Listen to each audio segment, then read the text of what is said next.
Okay, folks, if you know me, you know I'm pretty punctual, and it's 4:31. I apologize for that. But we're going to get started here shortly. I want to say, first of all, I'll probably forget somebody to thank, and I apologize for that, but definitely the Chamber of Commerce. We can get a round of applause for them for coming out here with their shovels and such. Appreciate it greatly. First to speak here is our illustrious mayor, Trent Davis. It only took, what, 5 years? But perseverance pays off. Rest assured, this is probably one of the most vetted projects in town. Anyone who has had an opinion has had a chance to express it. But we're finally going to get it done.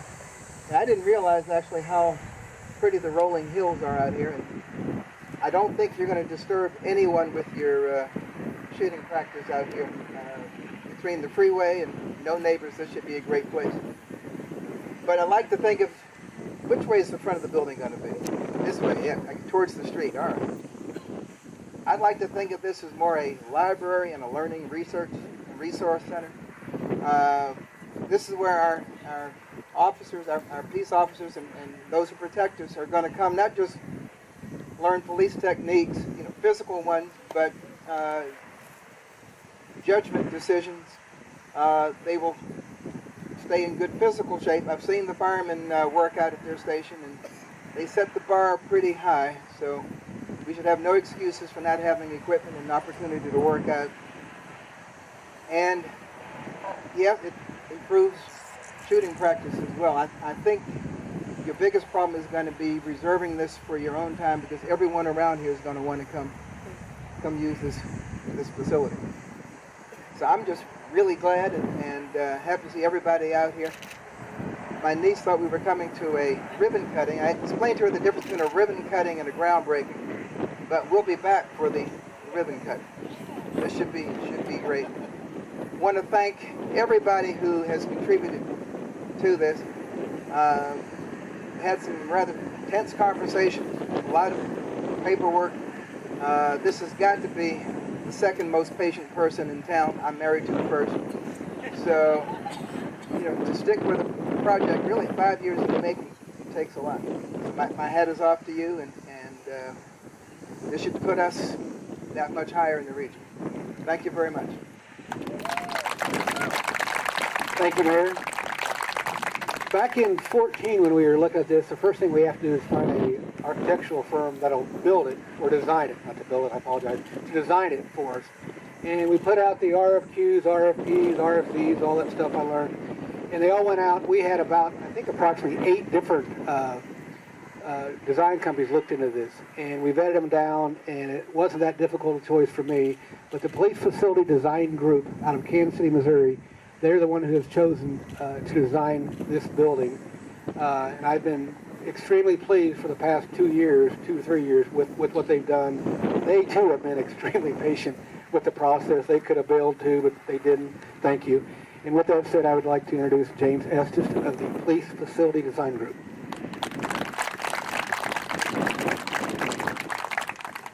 Well, first of all, let me say I would be remiss if I didn't take just a moment to let you know how much we appreciate the opportunity to be involved in this very important project. It's truly been a privilege and an honor. I grew up in a little town in southeast Kansas, and in my youth, I acquired my shooting skills back at that time at what was then the city dump. Did a lot of planking on burnt up cans and bottles and even rats. And so this moment today is not lost on me, because as I look around and I see all the officers here today, I start thinking that one day they're going to look back and think about the time that they used to hone their skills on a city dump, or if I'm more correct, it is the former landfill, but it's kind of a similar thing. I would tell you, as a community, I think you're very fortunate to have a commission, your city commissioners, that so carefully looked at all the opportunities surrounding the development of this process. They were very much involved. We looked at and evaluated multiple options for how best to design this facility. And in the final analysis, what the City Commission told us was to develop the project in a manner that best meets all of the needs for training of the police department and that promoted the best long-term value for the use of the dollars spent. And that's the direction we're going as we start to break ground here today. Now, as the mayor has said, and I didn't see the chief arguing with it, it has been a lengthy process. It's taken a lot of time to get to this point in this process. And there's a lot of people that put in a lot of effort into this project, and you know, I don't want to spend the time thanking everybody by name, but without their assistance working with us through the development of this process, the work wouldn't have got done. But certainly the city manager and his assistant city manager, the DRT committee, codes officials, a lot of people with the city have worked behind the scenes with the architects and the design team, and they'll continue to do so with the construction team to bring this project to fruition. But I would also tell you this, that if you looked at one person who deserves the most credit for getting this process, for steering this process along, you'd have to say that goes to Chief Brad Nelson. And he's been a great partner to work with, as has his entire department and all the staff of the city. But it was really his steadfast commitment to the goal that got us here today. And again, I think without him, we probably wouldn't be standing here today. So a lot of credit goes to the chief. And his goal is essentially this. If I can speak to how I perceive his goal anyway, not that he stated it to me, his goal is to deliver the best public safety services to the community and protect those officers who are delivering those services through quality training. And that's essentially what this facility is going to bring to the table. As architects, as we developed this project, throughout the entire process, we're always trying to take care and making sure we're designing the building in an economical fashion, but at the same time, we want to make sure that we reflect an aesthetic imagery and a quality to the design of the building that reflects the good values of this community, and also will be a source of pride instilled in the department. So I think we have achieved those elements, and I think what we're going to see as we move forward is a vision for a need that is going to start to become a reality made of concrete and steel. And so with that, we're excited, and we look forward to moving into this next phase of construction.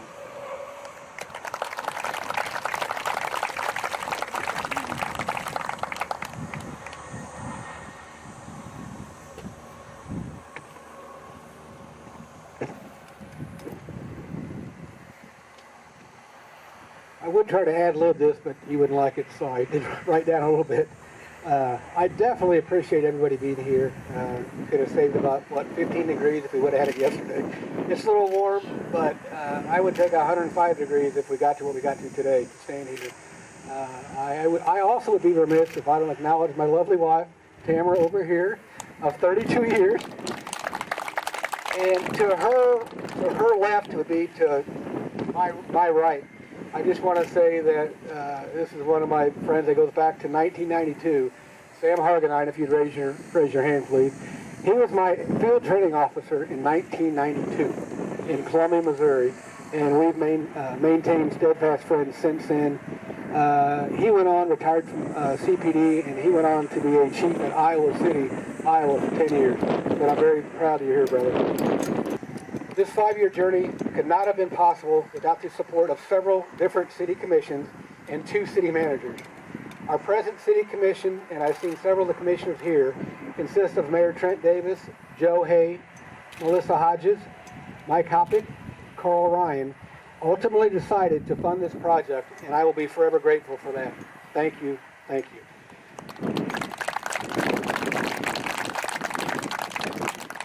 Interesting enough, because it has been a 5-year process, Mayor Davis and Commissioner Ryan are the two that have been on the commission since this project's inception in 2014. They've been with me the whole way.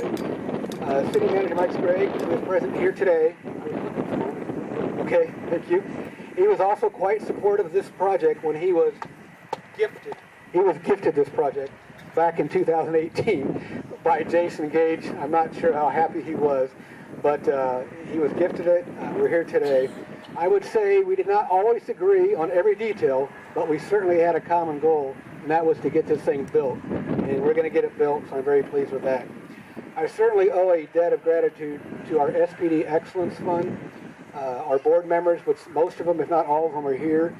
I don't know how many of you know about the SPD Excellence Fund, the board itself, but it's the same as the Police Foundation. We have a Police Foundation here in CPD, and we have a fantastic board. Like I said, the majority are here. I'm going to introduce them here shortly. But they were very, very supportive of this project from day one, and I absolutely appreciate that. I'd like to personally recognize each of them for their efforts in support of our department.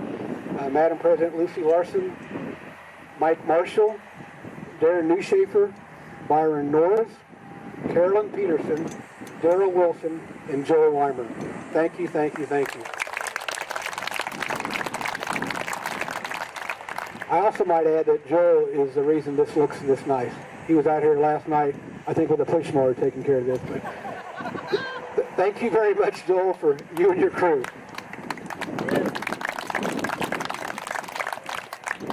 As we said, this facility was professionally designed for our needs by the Police Facility Design Group. It consists of a range, which will have 10 25-yard shooting lanes. It'll have a gas house, which some folks ask why we have a gas house. Well, primarily, we do sometimes deploy gas. For instance, yesterday, we had to deploy gas. But you can't deploy gas unless you've trained to deploy gas, right? So that's why we have a gas house that was designed with the facility. It is both a training center and a range. We also have 10 25-yard indoor shooting lanes. We have the ability to insert our patrol and SWAT vehicles, primarily our 8-ton armored personnel carrier. We have the ability to insert that into the training scenario onto the range itself, which is simply amazing. It's not as easy to pull up and just deploy from an 8-ton vehicle unless you've trained doing it. The actual training portion of the facility will consist of a 45-seat training room, a SWAT locker and changeout room. And if folks wonder what that's about, I mean, right now we have a 15-person SWAT team that has their equipment anywhere from in their detective room, in their trunk of their car, at their home, in their basement. I mean, it's everywhere. And that's not conducive to properly deploying to when they're needed. So by adding the SWAT locker room and changeout room, all their equipment will be kept there, all their special equipment. They'll have one location to respond to, one location to brief, and one location to go out and handle whatever the situation is. We also have a 900 square foot judgment simulator room. And 900 square foot is a pretty big room, which by the way right now is empty because we don't have a judgment simulator. I would be remiss if I did not mention the events that occurred yesterday on Harold Avenue. We mourn for the loss of the victim, but the suspect, by his own actions, decided his fate. This tragedy could only have been worse if any of our officers were injured attempting to arrest the armed suspect. It is my belief that their previous tactical training by all officers present was a major contributing factor in these officers going home safely. Next summer, after Competent Construction completes this project, we will be having a ribbon-cutting ceremony for the opening of the Salina Regional Training Center, something we have not had in our 99-year history. I look forward to seeing each of you, and I must say that the support from the community for this department is simply amazing. Thank you.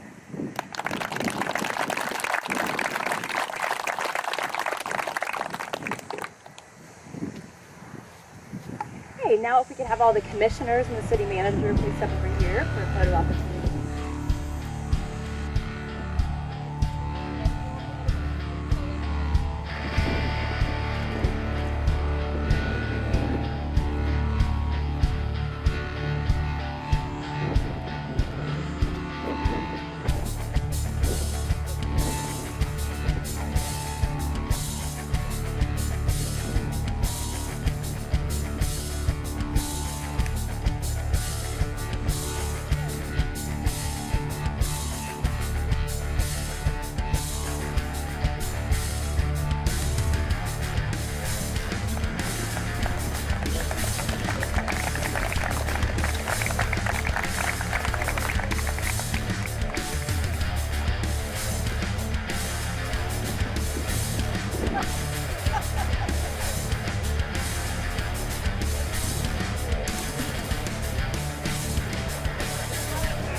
Okay, my name is Carl Kiltz. I'm retired from the Salina Police Department 20-some years ago.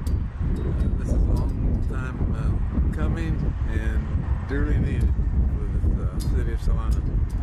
I supported this project right from the beginning. I was involved in setting up the original training facility and back in the 70s. And, this is taking a while, but we're glad to be here.